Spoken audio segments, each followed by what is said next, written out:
open it up to some of you guys, and Ryan's here because I'd like Ryan to talk about what motivated you to get started, what motivates you to continue. So I really think it's really, really important to have that motivation and things to talk about and places to go and things to do. So here's Steve Medina. I am a personal trainer, but I do believe to maintain a healthy lifestyle, I think you have to have all three. I think you have to be, positive, and you got to have in shape. And if some of you guys are even spiritual, I think all three go together.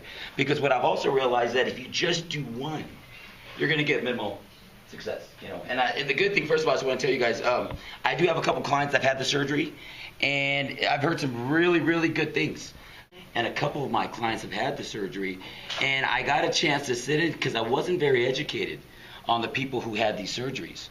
And then when I started hearing of what they did to the body as far as the gastric bypass and the lap band and the sleeve, and then I realized, wow, that is a huge, huge change. And listening to the stories, because it's a big support group too, of how they feel afterwards, but also hearing the other thing is how sometimes they struggle, even after. And that's when I was like, okay, I can relate to that because of some of the things that I do in my profession. But what also I realized is that when they have lost weight, that's when the work really begins, because now we have to maintain it. And what I've learned for me and for my clients and for the people that I've talked to is that you have to have a support group. She found a gym. She found, to me, that's a support group. And she found friends that support her. And now, if she's tired, Kathy will pick her up and vice versa. So going back to what I was saying earlier, I'm a very big believer in support teams. So that's why I was excited, Liz, when you invited me. And these people have made these amazing transformations. And it's not even transforming your body, but it's also transforming your mind. And what happens is now that they've lost this weight, how do we keep it off? Because, it's just like you guys can kind of relate to that. Now you have these great healthy decisions that you made the surgery. How do we maintain for the rest of your life? One of the saddest things that I've seen in my business is people who've had surgeries, who have lost 50 pounds, fall by the wayside, and they go back. They had all this confidence, and next thing you know, a couple setbacks, a divorce, a health scare, an injury. Death in the family. A death in the family, exactly. Something a life event. Exactly, a life event just brought them down, and they went back. And to me, that breaks my heart if I don't see somebody for 6 or 7 months, and then I run into them at a restaurant, and I could see that glow, that light has been gone. And that's where I really believe you have to have three things. That sometimes a gym is not going to help you. It can help you a little bit. It can put a little Band-Aid on a wound that needs stitches. Sometimes I think a little bit more, and I think that's where your spiritual part comes in, or your support group. Right. And like you guys, I've got a great support team. I've got Kathy, Jeannie, I've got my girlfriend Julie. I got about 4 or 5 people that just are there with me through thick and thin, whether I get booed off a stage or people say good job. And to me, that's what I've also realized, and I don't want to bounce around, but I usually tend to bounce around, is I've also realized that I can't do this by myself, no matter what it is. I can't, in some ways, I can't even live a healthy life by myself. I got to have people next to me. I wouldn't say that I'm codependent because I'm not very independent, but I need to surround myself around positive people who share the same goals. And sometimes I've had to make some big decisions in my life to push away other people who are not on the same page. And I hate to be rude, but going back to what we're really about, true change, to stay that way, sometimes we got to make some big decisions. This thing that you guys have did, this journey, this great surgery that you had to maintain. I would love to see this. Like I tell my clients, I'm going to tell you guys the same thing that I tell my clients. Even if we were to stop training, I would love to see you 10 years down the road, still happy, still living the life, still exercising, still being positive. If you surround yourself around the right people who care, and then I think you're in good shape. So what am I saying today is that maybe sometimes we have to make some big decisions. Maybe we come out of the surgery and things are going good, but all of a sudden you have negativity. People say, go eat this, go drink this. And then, some of us, I've also realized that we have these surgeries, but we have to deal with this too. Oh, big time. The surgeries is the outer, but we got to go in the inner. Is just, right, And true change starts from the heart. The right way, do consistent, and most important, do it the healthy way. And not just healthy of just eating an apple or eating right. It's healthy in who you surround yourself with, mentally, spiritually, and definitely physically. But if there's one thing that I could say that really, really works, is physical exercise. And I'm going to tell you why, because there's nothing better. It's of the three. It gets you to feel good about yourself. There's nothing better when you start seeing a difference in your abs or in your muscle tone. And during these last competitions, I've seen people that were just broke emotionally with no confidence. And after 4 weeks, just start feeling good because the physical appearance. Is it everything? No, but it definitely, and I mean this, guys, it definitely gets you going. Once you start physically feeling good about yourself, it'll take you to that next level. So I do definitely recommend, guys, especially after you have these surgeries, to find yourself a gym. And if you can't afford a gym, no big deal. Look, you can walk. If you need anything, Liz, let me know. I can give you guys some workout plans. One of the things that we do in these competitions, if people don't have a gym, I give exercises where you can do push-ups on a chair. You can do them on a table.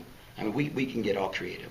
But, if you can't afford a gym, just find something to do exercise, because there's no doctor out there that tells you that exercise is bad for you. Spiritually. I mean, any of you guys, a lot of you guys spiritual? You guys believe in God? Everybody said for sure. Find yourself a good environment, because it's all about the mind to me, and the body and the soul, if you don't mind me saying that, Liz. The three things. What I find, one of the things that works for me, if I'm having a really horrible day, I'll get out and get on my bicycle, and I'll go for a ride. Right. And if I'm out there, whether I'm on the road or whether I'm in the mountains, I'm out there, and it's like, in your happy place. In my good place. It's a really good place. And there was probably about 4 or 5 years ago, I was not in a happy place. And I remember going out on my bicycle, and I would ride, and I would go out with people, with a group, and ride. And I'd be way behind the pack, just in tears. And I was just pedaling my heart away. But you know what? That was where I was able to have my fall apart and be out on the bike, and the people would stop and wait for me, and then I would just zoom past them. Now, if I'm having a bad day, I'll go and I'll box and I'll lift weights. I'll put on my headphones, and then you'll go to, like what she said is your happy place. We all should have happy places, I think happy places is just as important as eating right and doing all those other positive things that we have in our life, because we all need that type of alone time. So I'm definitely agree with these. Now, basically, what you just said is you were just you needed something positive mentally. Yeah. So it's physical, mental, and spiritual, if that's your case. I had to get out and move. Right. Yeah. I mean, so like I said, there's times where maybe you can't call your friend. There are sometimes, when you're in a funk, lack of a better term to call it, no one else understands it. Right. But you have to find that outlet for yourself. And sometimes that outlet isn't necessarily having someone to talk to. Right. Sometimes that outlet is getting out and getting those endorphins. Right. And basically medicating yourself with your endorphins. Exactly. One of the things I encourage people when they have surgery, and I can't remember who told me today how they took a picture of themselves, but I recommend that you take 4 pictures before your surgery. Right. That's what I do too. And it's motivation to see we take before pics. The transformation. And also, I tell people to don't throw away all those big clothes. No, I still have my Use it as a souvenir. I have my size 30. Because you can see how far you've come. Because sometimes we don't realize that. It's like when you start losing weight, you see yourself every day. Well, you know what? It's also, there's actually a term for it. It's called body dysmorphic disorder. A what? It's called body. Hey, remember, I'm not a doctor. Okay. Body dysmorphic disorder. And you can see yourself. You can, like you said, you see yourself every day, but you can't really see how you look. Right. And sometimes what I tell my clients is sometimes you see yourself every day, but you'll start noticing that you're looking better when people start complimenting you. Strangers or your coworkers, things like that, because you see yourself every day. And but I agree with you. Before pics to track your progress. Don't let that scale define you. Thank you. Don't let that scale define you, because 5 pounds of muscle looks like compared to 5 pounds of fat. Mm-hmm. And the fat takes up 10% more space than And the muscle. one thing I tell people, I hear this quite a bit, well, you know, fat weighs more than muscle. A pound of fat weighs more than muscle. You just said it, a pound is a pound. Right. It's just that fat takes up this much room. There you go, exactly. When we start room. gaining muscle, we start looking smaller. Does that make sense? Because fat takes up it's more space in the body. And going back to piggyback that about the scale, is that scale doesn't tell you when you've lost inches and when you've gained muscle. Everybody's had the surgery, right? Not everybody here. Some people are thinking about doing it. Some people are scheduled, some people are moving forward.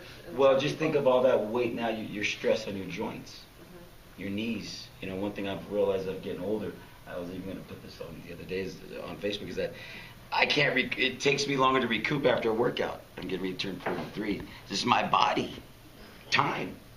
And so I recommend a surgery if you need to, if it's that bad, do it. Because then it takes pressure off your heart and your knees and your joints, and we only have one. And the comorbidities. We only have one body. And the comorbidities that we all know that we have had or do have, and how some of those comorbidities have gone away for us, you know. I mean, we've got the sleep apneas that are gone. Right. We've got the diabetes that's gone. We have the high blood pressure that's gone. Mm-hmm. We've got the hyperlipidemia or elevated cholesterol and body fat. It's amazing. Exercise is probably the closest to the fountain of youth we're going to get, because it's so good for your body, it's good for your heart, and it's good for your minds, endorphins, like you said. A lot of the people, myself included, I didn't have surgery to be bikini ready or anything like that. I had surgery to save my life. Someone asked me one time, you know, well, why did you have surgery? And I'll never forget this. I was working as an ER nurse, and I was on the code team, and they called a code on telemetry, and they paged the code, and I'm 330 pounds, and the doctor takes off running, and here I am. When we got to the room, there was just one patient in the room, and there was an empty bed, and I was just thinking, oh my gosh, I think I'm going to have to lay down there because they're going to have to do the same thing to me. I was like, you know, really struggling to breathe. And that was one of the moments that I thought, I've got to do something. I've got to do something because I've been doing stuff. I was pretty physically active, at least I thought so, for 330 pounds, you know. And it was that shining moment that I thought, if I don't do something, I've got one child who's 18, one child who's 13, I'm going to die. How can I be a nurse and be the role model that I need to be and be like this? It was that real defining moment that I realized, wow, I need to do something. So a lot of it's the choice. We made the choice here with the surgery, and the choices of maintaining, and sometimes that's the hardest. You know what? I'm probably the furthest out in this room, and I can tell you, at 8 years, it's hard. The maintenance is hard because I have to look at myself now like a normal person. You know, I mean, or someone who's unaltered.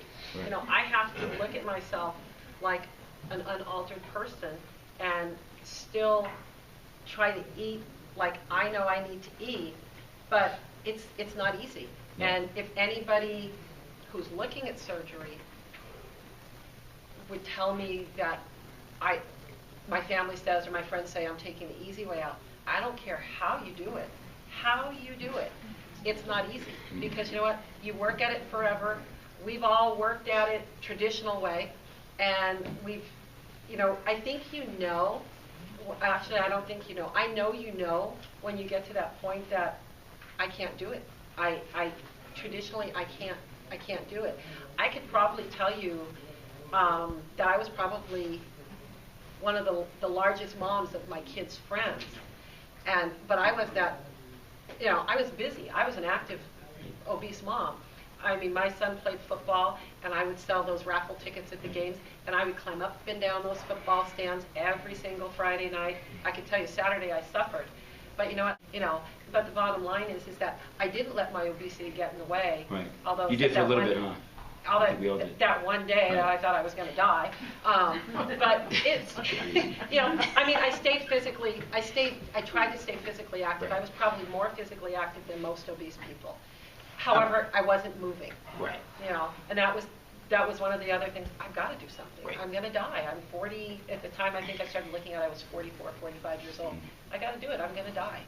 You know what? A lot of us have genetics that didn't play a real favorable role in our lives. So if you drive down any street, pretty much any busy street here, genetics loads the gun, but society pulls the trigger. Right. But some way to do some type of exercise is what I think is really important, because your body just really just cleans out the toxins and, like you said, your endorphins and things like that. So I'd have to say that fitness and personal faith, whether it's spiritual or positive thinking, is the two most important things that we have to offer in this world that will really get you to overcome some of the demons that we have, whether it's internal or physical ailments of surgeries or emotional, to help you through those. And that's why I asked you guys, what's been the hardest part since the surgery? Has it been a mental? Has it been a emotional eater, or whatever it is? Some people base their worth on how they physically look. And you know what? I want to tell every single one of you is that your worth is not your physical being. Right.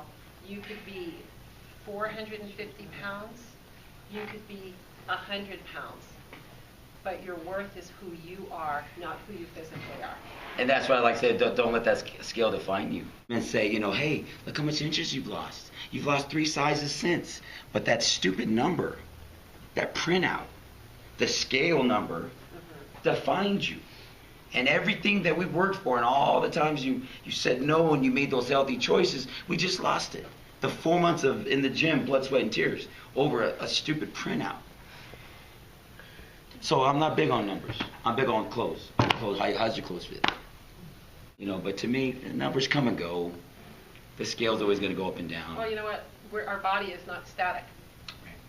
We're forever changing. Right. So in closing, guys, if I could give you guys one tip, it's find yourself, do what you're doing here with this support team. And because that's what I do. After my clients, we have monthly trainings where we all work out together. And it's just because a lot of people think they're in this by themselves. And the reality is all of us struggle, and I'm just so glad that you guys made that choice to do something healthy for your life. And now the hard work begins, maintaining. Just a basic weights with dumbbells. You'd be surprised what you can do with just a set of dumbbells. You don't need to spend too much money. Just some nice dumbbells, 10-pound dumbbells, 5-pound dumbbells, and just some basic exercise to get the muscles flowing and to start overloading and start building some of that new muscle. Because, you guys have made these amazing changes. And so let's just go a little farther, you know what I mean? And let's keep it basic, keep it simple. So thank you very much. Thank you.